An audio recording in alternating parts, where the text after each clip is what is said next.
Olá, meus irmãos, tudo bem com vocês? Satisfação revê-los. Pois é, nós viemos passar uns dias de férias aqui no Vitrine do Lago. Estamos aqui num ranchinho de apoio, tranquilo. E fomos comprar o canudinho para tomar água de coco. Quem disse que tem canudinho na estrada?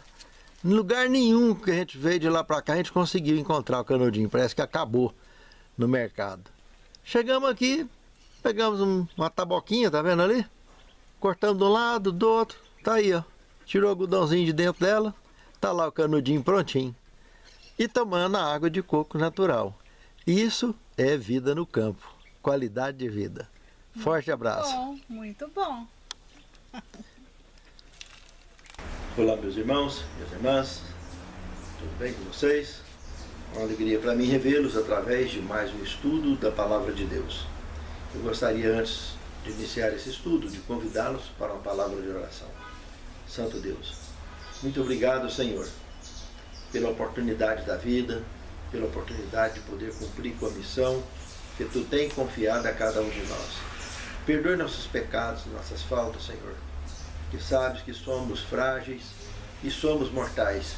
Capacita-nos, Senhor, unja-nos com o Teu Santo Espírito, para que tanto possamos compreender devidamente a Tua Palavra, como desempenharmos bem o exercício de nossa fé, e podermos assim cumprir com a missão que Tu tens confiado a nós. Te pedimos e te agradecemos essas bênçãos, em nome de Jesus. Amém, Senhor. O tema de hoje, o dilúvio. Que cena extraordinária registrada nas Escrituras Sagradas.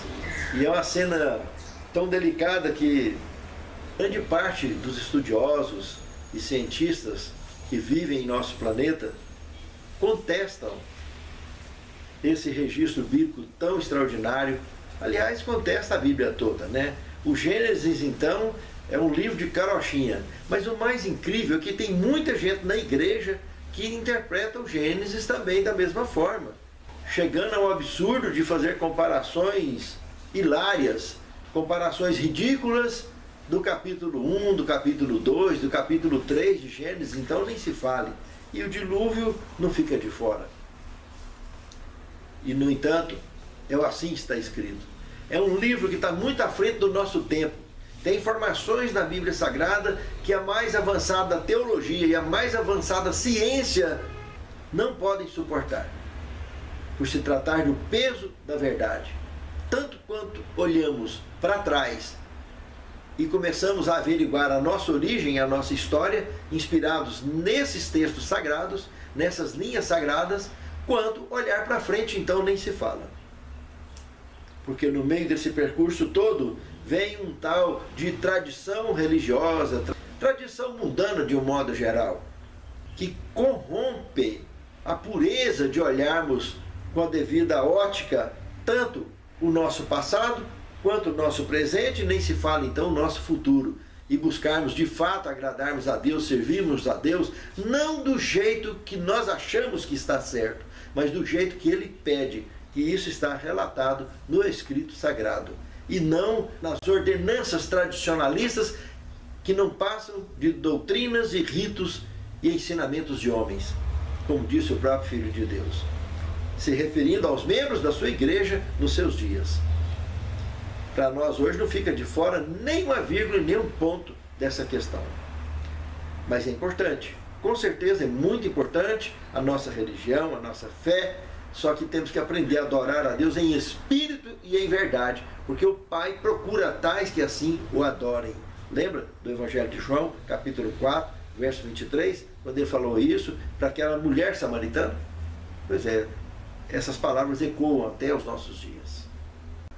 Só assim aprenderemos a colocar no altar do Senhor a oferta que Ele pede, ou servi-lo da maneira que Ele pede, não do jeito que a gente acha que está certo. Se tratando do dilúvio, então, temos aqui Mateus capítulo 24, verso 37, uma conexão direta, uma expressão profética direta dos lábios do próprio Filho de Deus.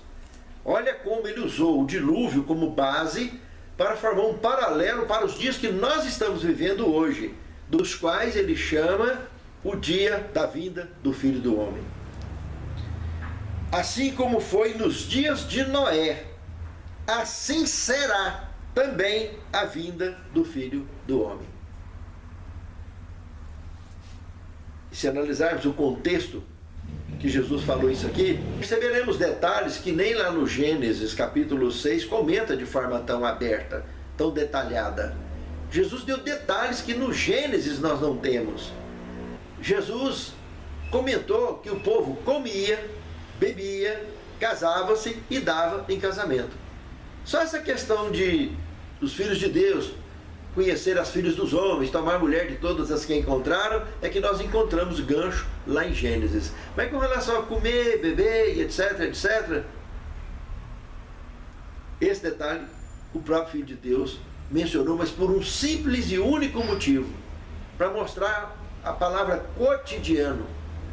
As pessoas continuaram suas vidas no cotidiano, no ritmo da vida, não que houvesse erro em casar ou deixar de casar, em beber ou deixar de beber, comer ou deixar de beber.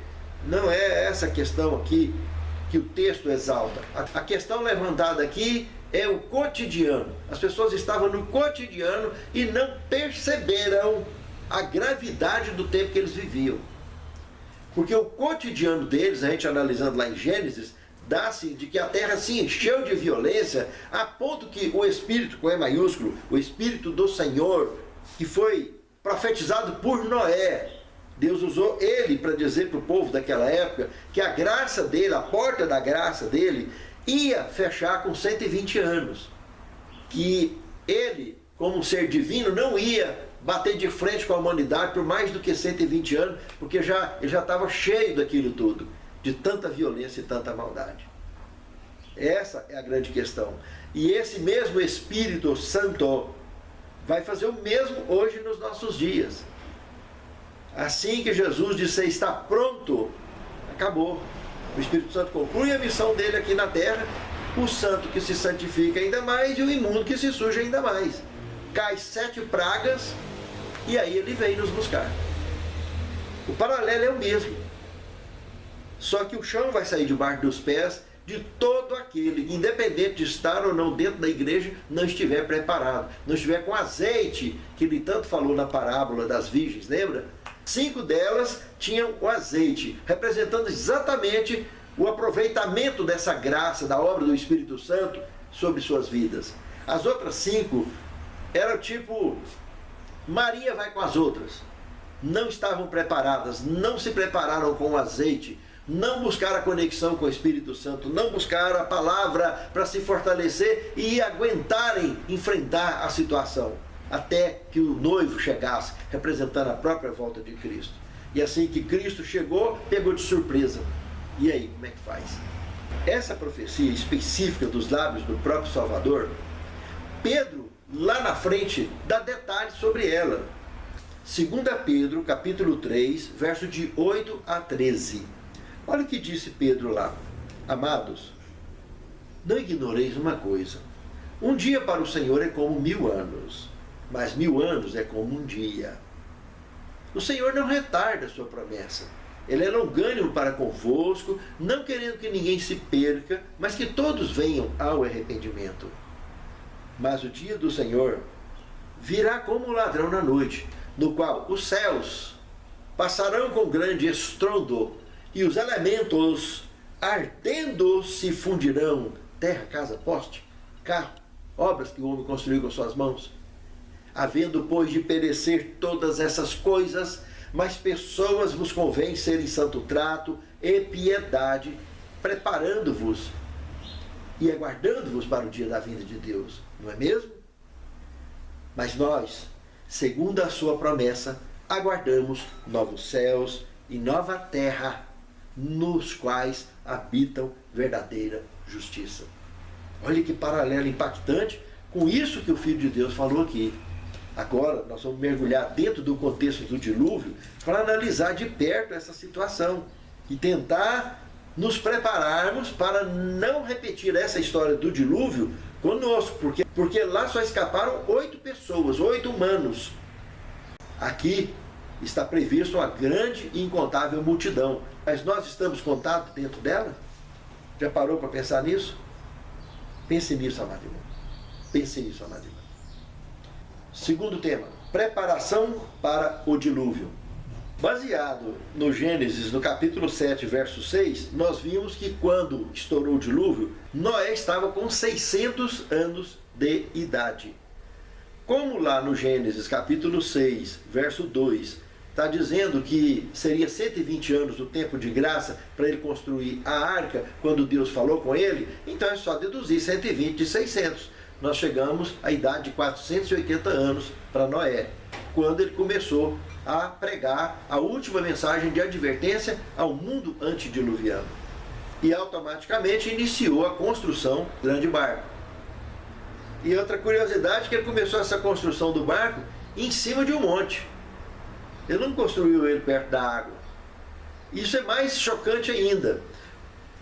Pelo estudo histórico daquela época, nós já entendemos que os fenícios que já moravam ali nas proximidades dessa região, eles já transpunham os mares com embarcações. Mas pelo estudo histórico, as embarcações que fenícios e egípcios também já começavam a trabalhar naquela época, eram embarcações pequenas, não eram grandes embarcações. Podia transpor os mares, mas eram embarcações pequenas. E nós vamos ver que essas embarcações, que não passavam de 12 a 15 metros de comprimento, pouco mais, pouco menos, a de Noé era praticamente um Titanic. E toda embarcação era construída no lugar próximo para poder arremessar ela na água e ela poder navegar. Essa aqui foi construída em cima do morro. Isso causou um impacto tremendo, um espírito de bullying e zombaria para cima de Noé que não tinha tamanho. Mas como Deus lhe proporcionou riqueza para que ele investisse naquilo ali, tudo que ele fez na vida dele, porque é óbvio, ele ia perder tudo com o dilúvio. Então estava tudo ali, Deus ia recolocar para ele o mundo inteiro aos seus pés, para que ele pudesse repovoar o planeta juntamente com os seus filhos. Esses 4 casais que entrariam na arca. A primeira coisa que nós temos que observar aqui, da preparação para o dilúvio, é o verso 3 do capítulo 6 de Gênesis, aonde fala sobre a questão da obra do Espírito Santo. O meu Espírito, com E maiúsculo está ali, não contenderá com o homem para sempre, mas os seus dias serão 120 anos. Então nós estamos falando de algo literal e não simbólico que ia acontecer ali, porque o profeta estava vivo, de frente para a profecia que o próprio Deus estava transmitindo para ele, para que ele fosse instrumento nas suas mãos, para transmitir ao mundo ao seu redor. Outra coisa que eu queria chamar a atenção aqui, um segundo ponto, é a diferença cultural de evolução, de conhecimento tecnológico, científico, se é que assim possa ser utilizada essa expressão, entre o que Noé estava fazendo, ou seja, a descendência de Adão após o Éden, que nasceu já como mortal, e a descendência de Adão, lembra de Gênesis 3:20, que nós comentamos em lições passadas, que Eva era a mãe de todos os seres viventes, sendo que não existia nem Caim nem Abel? Pois é, aqueles indivíduos viveram em milhões de anos lá atrás. Uma linha de raciocínio polêmica, mas bem fundamental, lembrando que já tinham civilizações formadas antes dos nossos primeiros pais caírem, o casal líder do planeta. Pois é, essas gerações, ali próximo de onde Noé já estava construindo a arca, mais ao norte, no sul, na região do Egito, já tinha, com diferença aí de 200, 300 anos de distância, a construção do complexo de Gizé, que até hoje não tem nenhum arquiteto, nenhum engenheiro que possa construir uma obra daquelas.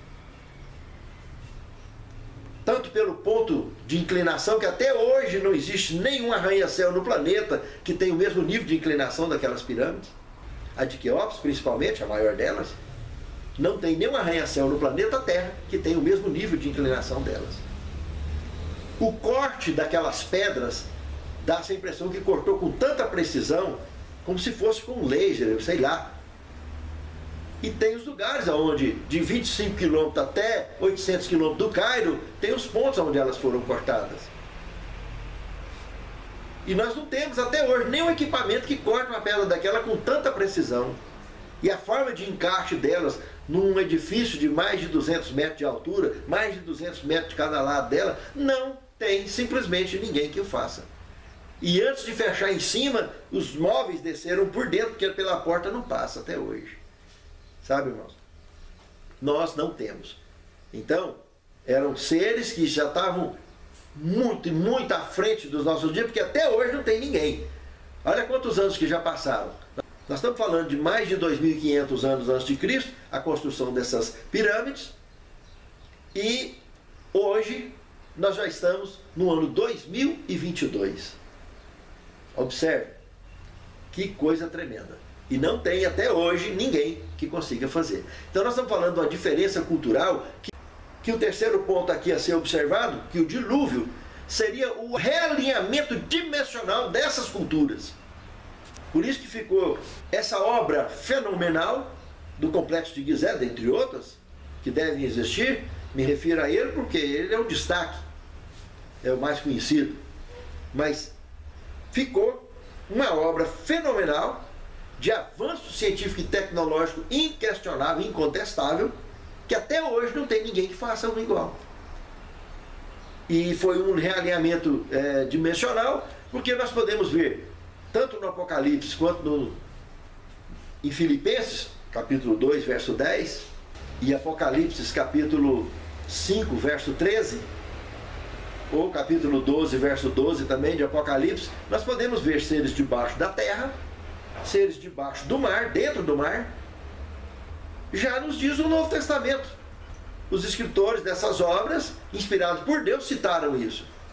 Então dá-se a entender claramente que para eles morarem nessas regiões, são seres que até hoje vivem e têm tecnologia muito mais avançada do que a nossa. Mas estão cada um no seu canto. Ou seja, dimensões realinhadas. São coisas que nós não temos muita condição de estar explicando hoje ainda. A atual ciência não consegue dar precisão sobre essas informações, mas a Bíblia consegue, e isso incomoda, porque a nossa ciência, da nossa física, qualquer corpo dentro de uma nave que fizer esse movimento na velocidade da luz, se desintegra. E lá em Ezequiel, no capítulo 1, nós vimos os pilotos dessas máquinas dentro delas, desses querubins, zigue-zagueando em forma de relâmpago, fazendo exatamente esse movimento. Não é na velocidade da luz, né? O raio, a velocidade é muito maior. Entende? Então, nós estamos falando que ainda que fosse velocidade da luz, eles zigue-zagueavam e voltavam, estacionavam perto do profeta e conversavam com o profeta. Isso incomoda a ciência, porque aí chega à conclusão que a nossa física está errada. Velocidade máxima que foi comprovada na nossa física por Albert Einstein foi velocidade da luz, 300 mil km por segundo aproximadamente, né? E só daqui nas Três Marias, constelação de Órion, cinturão de Órion, nós levaríamos numa máquina que viajasse na velocidade da luz, nós gastaríamos 500 anos para chegar na mais próxima da Terra, aquela estrela de baixo. Entende, irmãos? 500 anos, e nós não vivemos esse tanto. Entende, irmãos? Isso viajando à velocidade da luz. E nós vimos lá em Daniel, no capítulo 9, do verso 20 ao 23, e dentre outros textos bíblicos que eu poderia aqui citar, de anjo descendo em tanta velocidade do trono de Deus, que nós temos essa informação, este de Daniel, por exemplo. Lá ele fala, no final da oração dele, ele comenta: Daniel, no começo da sua oração saiu a ordem. Ele interrompe praticamente a oração de Daniel. A hora que Daniel levanta, ele toca no ombro e fala: no começo da sua oração já saiu a ordem, porque você é muito amado, eu estou aqui para te declarar. O anjo Gabriel veio. Então, a velocidade que esses indivíduos viajam, ele não foi daqui da Via Láctea, ele não estava aqui na Via Láctea. Lá está deixando claro que a ordem veio de onde? Trono de Deus. Terceiro céu, irmãos. Acima do reino intergaláctico.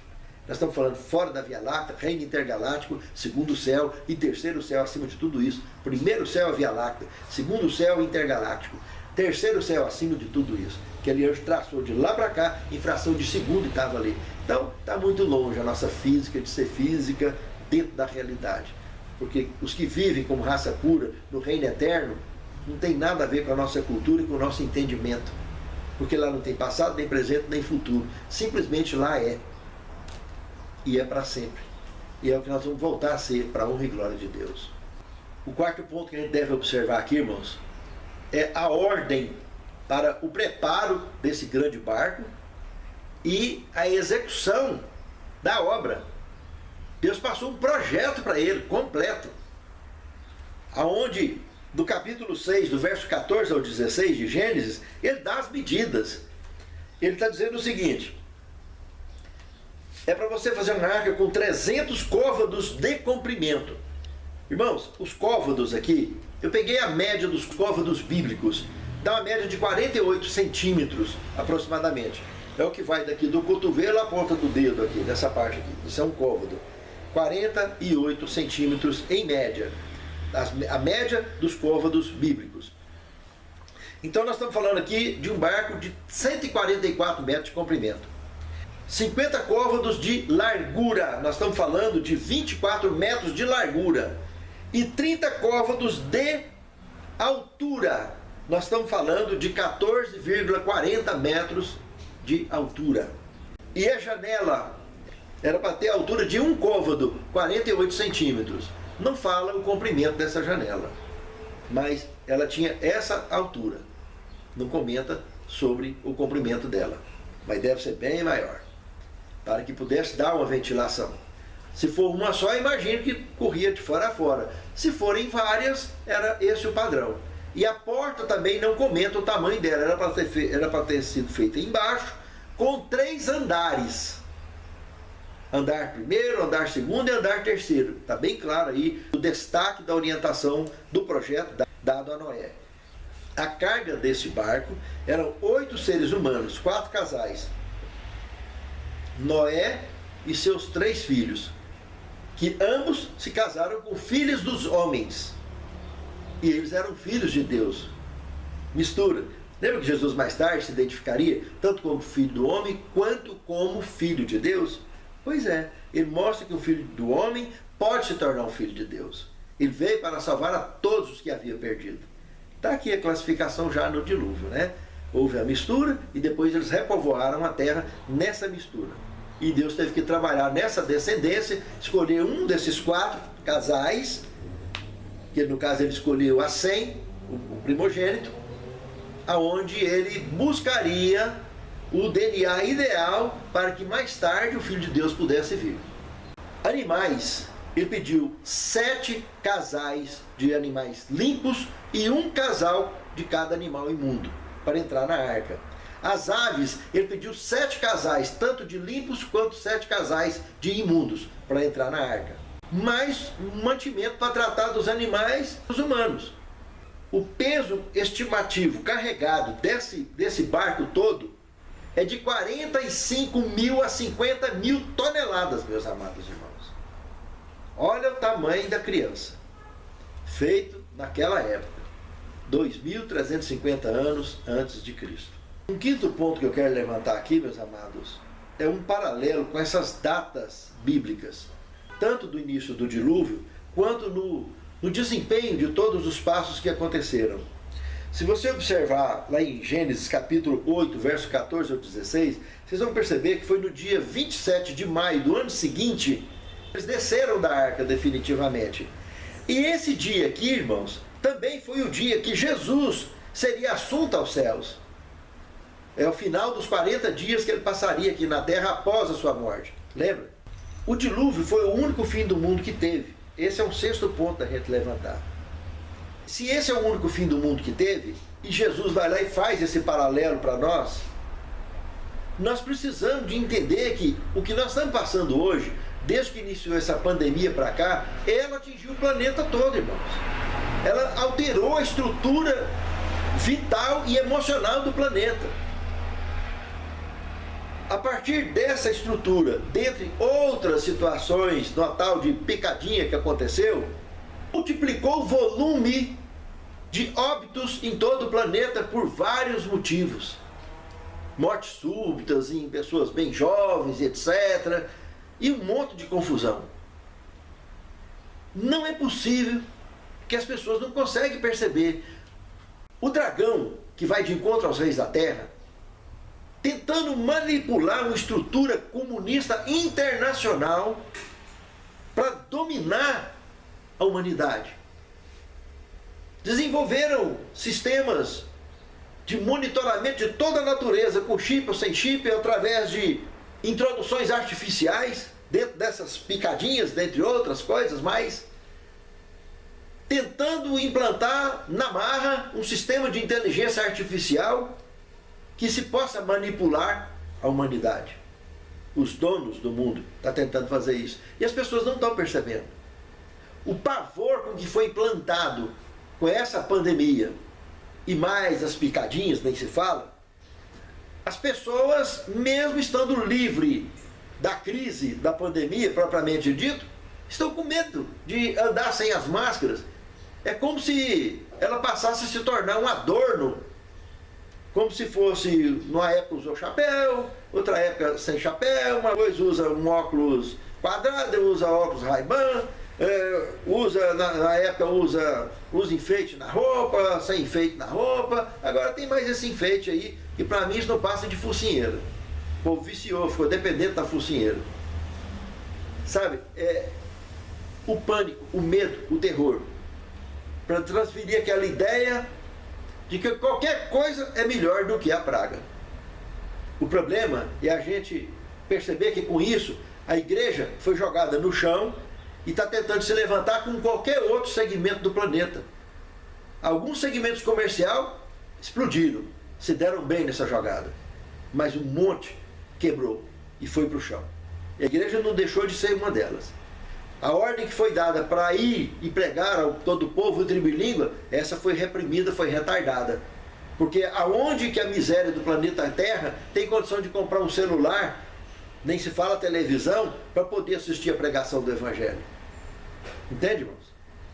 A obra, para aqueles que a maior parte do planeta é a parte que mais se agregaria se Cristo estivesse andando aqui hoje, seriam esses humildes.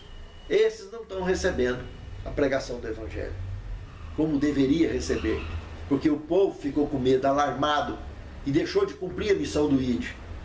E é por isso mesmo que todos estão se preparando para viver nos matos, nos refúgios, porque os que estudam a palavra e estão ligados nesse assunto, estão sabendo que nós estamos vivendo exatamente no momento que Jesus comentou, o fim do mundo.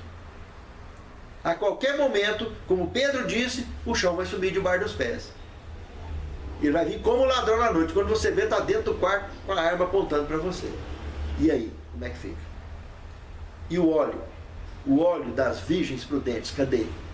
Estudando a palavra, dando ouvido para a palavra, dando atenção para a palavra? Ou vai esperar o chão subir debaixo dos pés para ver se faz alguma coisa? Aí não adianta mais. Aí é complicado.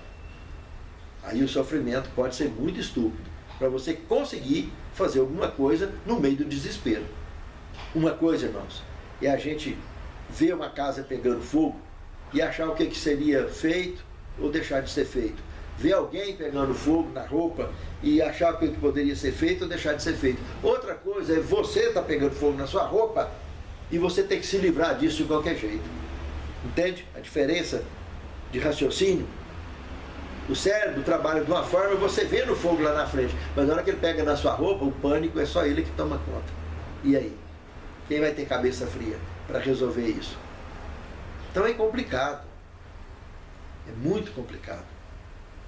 Eu comparo também, eu sou mergulhador, mergulhei muitos anos, e às vezes eu mergulhava para procurar peixe à noite com lanterna, e algumas vezes aconteceu isso comigo, mas por ter experiência, eu consegui me livrar tranquilamente.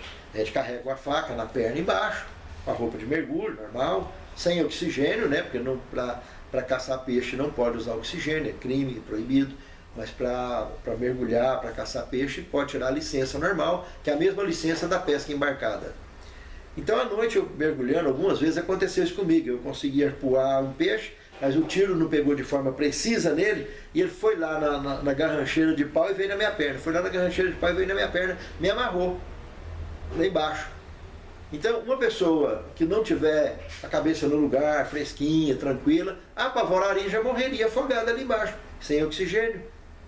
A gente conseguindo ter o azeite dentro do coração, eu só puxei a faca e cortei toda a linha. A arma tem uma carretilha na parte de baixo. Quando atira, vai com a linha. Bate no peixe e a gente recolhe, sobe recolhendo. Mas como eu fiquei preso lá embaixo, eu tive que pegar, segurar as cordas tudo de uma vez, cortar tudo de uma vez e subir, me livrar. Depois voltei lá e peguei o peixe com a arma e recuperei tudo. Mas é isso aí. A diferença de ter o azeite e de não ter o azeite, é só isso aí. Porque quando não tem o azeite, apavora e já era. Vai gritar, quem vai escutar? Como você abre a boca de bar d'água com o pulmão cheio de ar? Entende, irmãos? Então, o preparo para o dilúvio. Como disse Pedro, a diferença vai ser só a chuva. Nos dias do dilúvio, chuva. Nos nossos dias, chuva de fogo. Pedro comentou. Assim está escrito. Mas o desespero é o mesmo. A destruição é idêntica. Pense nisso, amado irmão. Pense nisso, amado irmão. O dilúvio, o terceiro tema. Muito bem. Nós vimos aqui que no capítulo 7, verso 11 de Gênesis, que foi no dia 17 de maio, no segundo mês, primeiro mês do calendário hebraico, é Nissan, ou Abib, que é o mês de abril. O segundo é Ziv, que é maio. Aqui está dizendo então que foi no segundo mês do calendário hebraico, evidentemente, que o Antigo Testamento foi escrito no hebraico, então nós estamos falando de maio, 17 de maio. Ano 2350, é a harmonia de resultado dos estudiosos, tanto em comentários bíblicos que temos, como também de grandes estudiosos que alinharam o raciocínio dentro desse mesmo contexto. Teria acontecido aproximadamente há 1650 anos depois da queda dos nossos primeiros pais. Então isso nos joga exatamente ao ano 2350 a.C. Então no dia 17 de maio, foi o dia que estourou as águas do dilúvio. Eles entraram uma semana antes das águas estourar dentro da arca.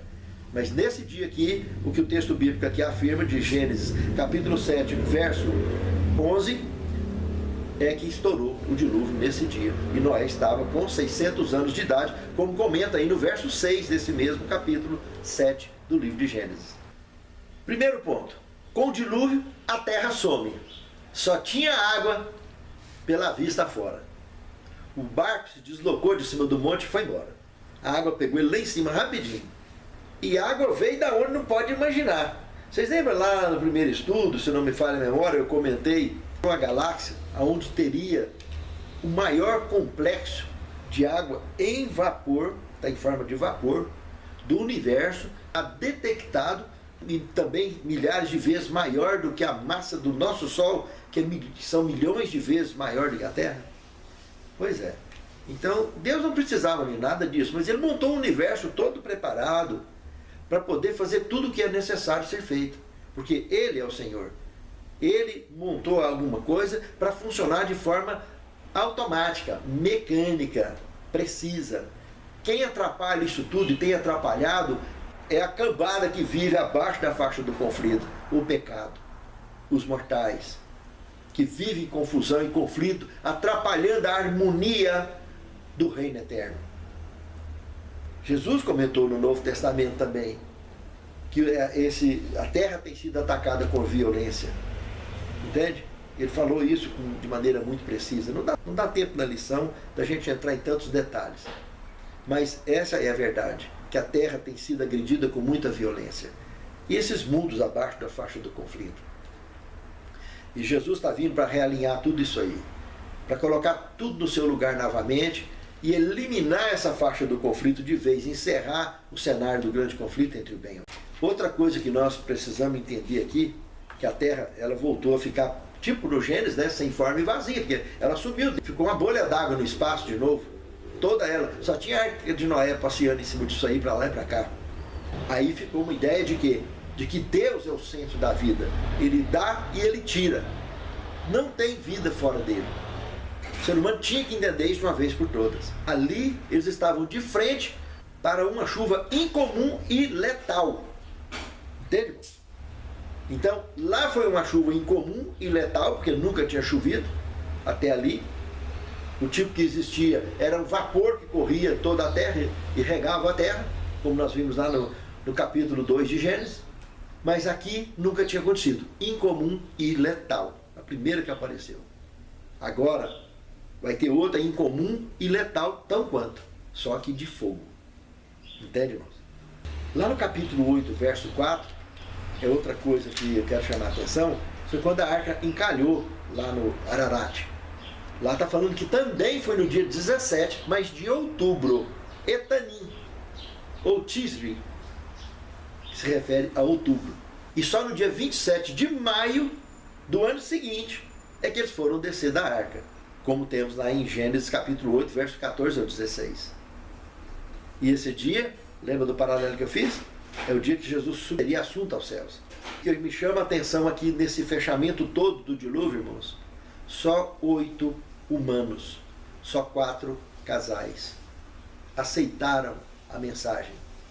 Aceitaram a verdade, se prepararam para esse momento. E aqui estavam eles. E hoje? Qual é a nossa reflexão olhando para tudo isso? O fim do dilúvio, quarto tema. Muito bem, Gênesis capítulo 7, verso 17, deixa bastante claro que foram 40 dias de chuva. E lá no verso 24, essa chuva evidentemente veio com um vento tremendo, né? E quando elas passou no final dos 40 dias, ficou só o vento, que esse próprio vento foi secando as águas, foi recolhendo ela de volta ao vapor. E as águas foram baixando. Mas no mês de outubro ainda. Alguns acham que foi rápido, que eles iam ficar ali, ia ficar pouco tempo. Não. 7 meses. 7 meses ainda ficariam dentro da arca, até 27 de maio do ano seguinte. Para refletir, se prepararem de fato para repovoar o planeta Terra, que agora não era só um casal mais, mas são 4 casais, para repovoar rápido a Terra. 7 meses, mencionada em Gênesis no capítulo 8, do verso 14 ao 22. A aliança, parte 1. Quinto tema. Então, se a gente analisar o capítulo 8, verso 20 de Gênesis, olhando essa primeira etapa, essa primeira face da aliança de Deus, nós podemos notar que Adão, Abel, Noé, todos eles tinham conhecimento sobre a questão de oferecer sacrifícios para entender que alguém inocente morreria por eles um dia para resgatá-los, para redimi-los de uma vez por todas. Adão fez isso, Abel fez isso, Noé fez isso. E isso se estendeu até nos dias que o Messias chegou. Até no momento em que o véu do santuário foi rasgado de cima a baixo. Quando ele morreu lá na cruz do Calvário, como relatado em Mateus capítulo 27, verso 51 ao 53. Até naquele momento, isso aqui, esses sacrifícios aconteceram.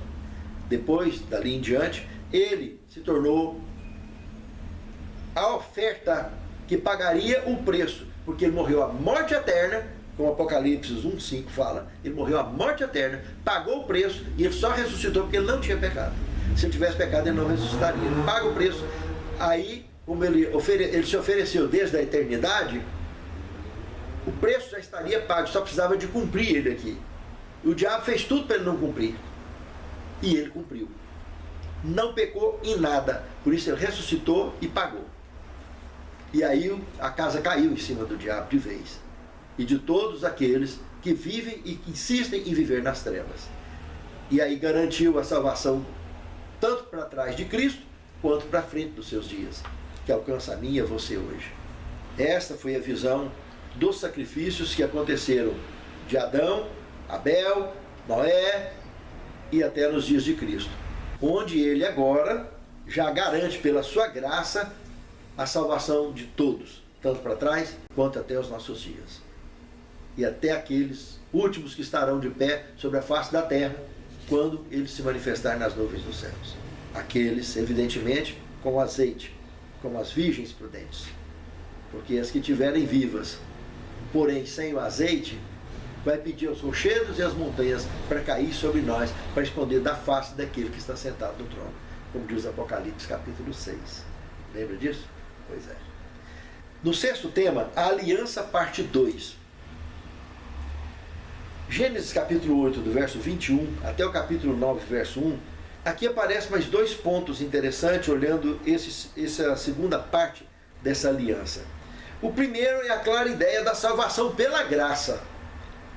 Porque Noé achou graça diante dos olhos de Deus.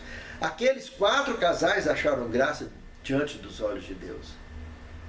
E todos os que ele achou graça, tanto antes de Cristo quanto depois de Cristo, ele continua buscando esses. Porque o que ele falou para a samaritana lá foi exatamente isso. O Pai procura tais que assim o adorem, em espírito e em verdade. Entende, irmão? Ele continua procurando a mim e a você. Pessoas como eu e você, que o adorem de fato, em espírito e em verdade. Esteja conectado, está ligado, tomando providência para acompanhar tudo o que a palavra de Deus está dizendo que tem que ser feito. O segundo ponto aqui, dessa segunda parte da aliança, é o arco-íris. Um sinal físico no céu que foi colocado para que jamais a humanidade se esquecesse do compromisso que o Deus falou, o próprio Criador falou com seus próprios lábios. Por mais que alguns possam ironizar isso ou ridicularizar, é uma informação do assim está escrito. Toda vez que olhamos um arco-íris no céu, lembramos do arco da promessa. Ele é chamado na Bíblia de arco da promessa, para não esquecer de que Deus jamais falha com a sua parte, com a sua palavra. Nós falhamos, Ele jamais falha. Nós deixamos de cumprir com a nossa parte. Ele tem paciência conosco, Ele nos ensina, Ele nos deixa seguir caminhos duros às vezes, para que nós possamos compreender, seja por amor ou seja pela dor, a grandeza do seu amor por nós e da salvação que de graça Ele dá para mim e para você. Pense nisso, amado irmão. Pense nisso, amado irmão. E para finalizarmos o sétimo tema, os dias de hoje. Eu gostaria de citar um texto de Patriarcas e Profetas, páginas 73 a 74, que diz o seguinte: algo semelhante existe hoje. Aquilo que em si mesmo é lícito é levado ao excesso. Fraude, suborno e roubo ficam impunes entre ricos e pobres. A mídia está repleta de notícias de assassinato e crimes. O quadro que a inspiração nos dá do mundo antediluviano retrata com fidelidade a condição a qual rapidamente a sociedade moderna caminha.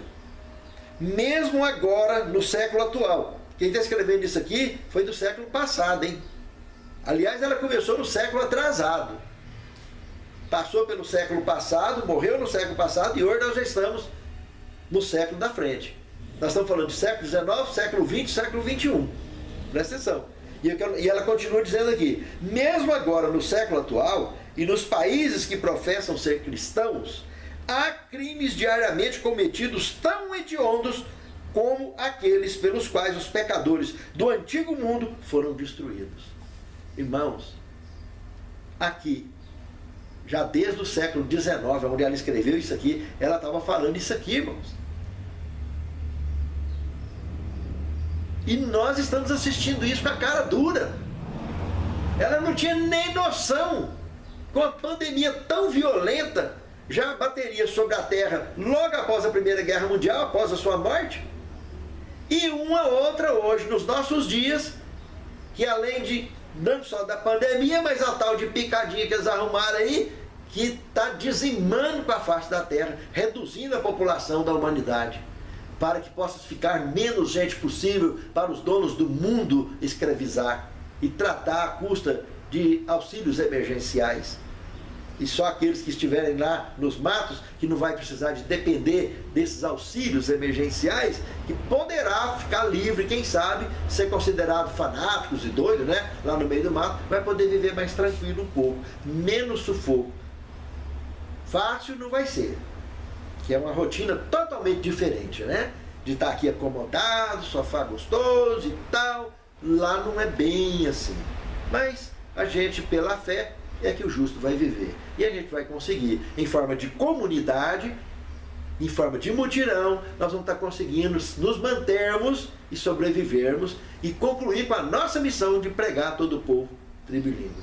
Santo Deus, encha-nos de fé e de sabedoria da Tua palavra e do conhecimento do Teu reino, Senhor, para que na nossa cultura tenhamos condições, não só de sobrevivermos pela fé, mas de motivarmos outros a caminhar da mesma forma, respeitando e ouvindo a Tua palavra. E que assim possamos todos cumprir com a missão que Tu tem confiado a cada um de nós, e desta maneira, Senhor, podemos olhar para Ti e dizer: esse é o nosso Deus a quem nós aguardávamos, e podermos irmos ao encontro com o Senhor nos ares. Ó Senhor, que a Ti seja dada toda a honra e toda a glória para todos sempre, pelo Teu amor, a Tua misericórdia, em nome de Jesus. Amém.